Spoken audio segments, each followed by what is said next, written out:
Good evening, ladies and gentlemen. Welcome to our YouTube channel. This is Skyman, the tallest man in Black Africa. Last Sunday, on a church service, I noted something very unusual happening in Mount Kenya. That the preacher could take time, in fact, half of his preaching time, to criticize the government about the high cost of living, about the high taxation, and the congregation was actually nodding their heads in agreement, and even some of them clapping, was to me something least expected to come from Mount Kenya. And I got the courage to interview a number of brethren and sisters. And I noted that William Samuel Ruto and Gachie have completely lost ground in the mountain. And I noted also that there are a number of things that people of Mount Kenya would not be comfortable with. Kunayo mambo ambayo hawataki kusikia. Kunayo mambo ambayo hawataki kusikia kitajwa na serikali ya William Samuel Ruto, hata wabunge wao. Indeed, it is only yesterday that I heard Gathoni wa Mushoba lamenting about the price of macadamia, and when you visit her Twitter handle, you realize that she is lamenting that she witnessed 1 kg of macadamia selling at only 5 shillings. Something that has never happened on the planet Earth. So what are these things that the people of Mount Kenya would not listen now?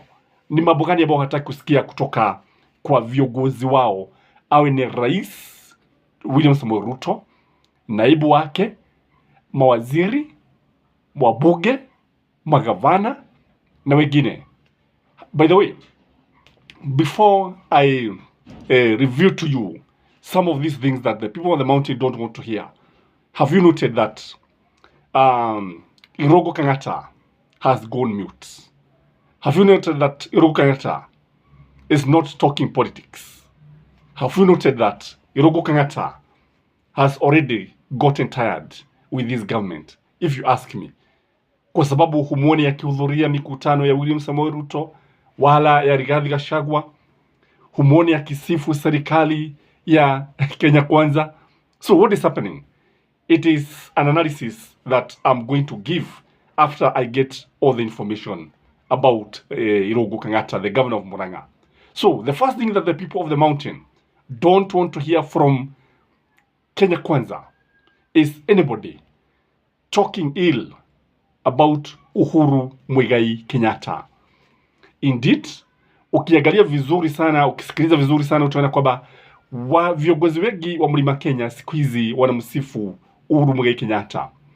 Siku hizi nobody is talking ill.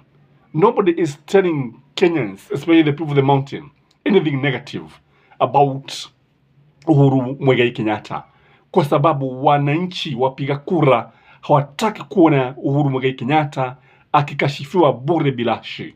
Hawataki kuona akilaumiwa. Indeed, kusema ukweli, I think the people of the mountain, the leaders of Mount Kenya, have actually learned this from the ground. They have realized that the ground is becoming hostile. The more you attack Uhuru Muigai Kenyatta, the more unpopular you become. That is the truth of the matter. All said and done, wanasema kwamba Uhuru Muigai Kenyatta will remain the son of the mountain and the former president who should be respected by all. The second thing which the people of the mountain feel like they would vomit if you mention this is bottom up. Do you think that William Samuel Ruto can come to the mountain again and aanze kuambia watu mabani, and then the crowd would answer in unison, bottom up, mabani, bottom up, mabani, bottom up, mabani? Do you think he can actually even attract a crowd by saying such words? Indeed, hali mambo ambayo inaweza kufanya sasa wananchi wengi waweze kutapika wakisikia maneno kama haya. The other thing that people would not like to hear, in fact, I was joking with a friend of mine, and I was singing to him, "Tsagakira tene, tsagakira tene, tsagadure Ruto, tsagakira tene, and then the guy became worked up. He was mad with me. And he was actually singing that song to me before the elections. Sasa kile ambacho kipo ni kwamba, if you want to annoy the people of the mountain, sing that song to them. In fact, a friend of mine was telling me that what you should be singing now ni tukokera tene, tukokera tene, tukokera tene, tukarute Ruto. Yani ati watamka mapema alfajiri na mapema waende wakapigia mtu mwingine kura, wala si William Samoei Ruto. Watamka mapema kuhakikisha kwamba William Samoei Ruto does not win the second term. It is very, very interesting, ladies and gentlemen. The other thing that they don't want to hear is dynasty buyer. Unajua wengi waliambiwa kwamba William Samoei Ruto was the son of a hustler, and Uhuru Muigai Kenyatta and Raila Amolo Odinga, they are sons of the kings. They are dynasties. Na kwa hivyo anything to do with the dynasty is bad, and anything to do with the hustlers was good. Now that William Samoei Ruto, who is actually a billionaire, William Samoei Ruto is a billionaire. From all angles, when you look at William Samoei Ruto, he's among the richest people in Africa today. And even when he was a deputy president, he was actually rated as somebody who was swimming in money. He was very rich and still very rich. So wakati watu walidanganywa kwamba dynasty ni baya, sasa they have come to realize that Uhuru Muigai Kenyatta, Raila Amolo Odinga, William Samoei Ruto, and others speak one language, the language of money, and they have more in conflict. They don't have much in conflict. That is the truth of the matter. They don't have anything. In fact, William Samoei Ruto has nothing in common with the hustlers. He has nothing in common with Mama Boga. He has nothing in common with mtu mkokoteni. Na lakini watu walidanganywa. Somebody who was actually riding on a helicopter, on a chopper. Sasa watu wanaambiwa kwamba ni hustler na wakaamini. So people don't want to hear this. Ati dynasty ni baya, sijui nini. Something else. Hatupagwigwi.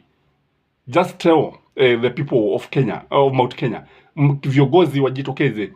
Sema kwa mfano Dede Nyoro ajitokeze, with all respect to Dede Nyoro ajitokeze, aseme hatupagwigwi, hatufanywe nini, hatupagwigwi, atumesemaje, hatupagwigwi. Or even William Samoei Ruto ajaribu, utaona kwamba watu watatoroka.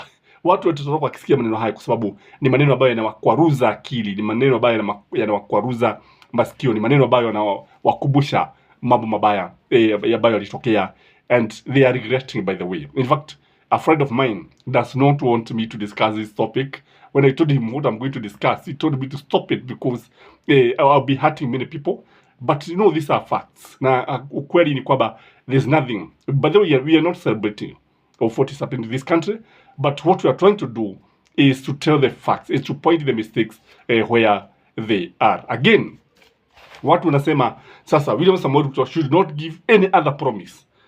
Wanasema kwanza atimize zile ahadi zote ambazo wametolea watu, kwa sababu wanasema ni wanamuita mwana ahadi ambaye anaahidi kila kitu. He is promising and has been promising, and these promises is what many Kenyans don't want to hear. Hawataki kusikia ati akisema hivi tutafanya hivi, tutatega, tutafanya hivi, tutaamua, tutasimamisha hivi, tutanunuliwa kulima boga, sijui tutafanya nini, tutanunulia pembejeo, they don't want to hear any promise. They are telling William Samoei Ruto to work and remain in office, work for the people of Kenya until the results are seen. Because so far, things are not good at all. And that is my take, ladies and gentlemen. As usual, we can interact with the comment section. Let me know what you think. Let me hear what the people of your county are saying, or where you are. Watu wanasema nini kuhusu utawala wa Kenya Kwanza. Till next time, you are truly Gachie Skyman.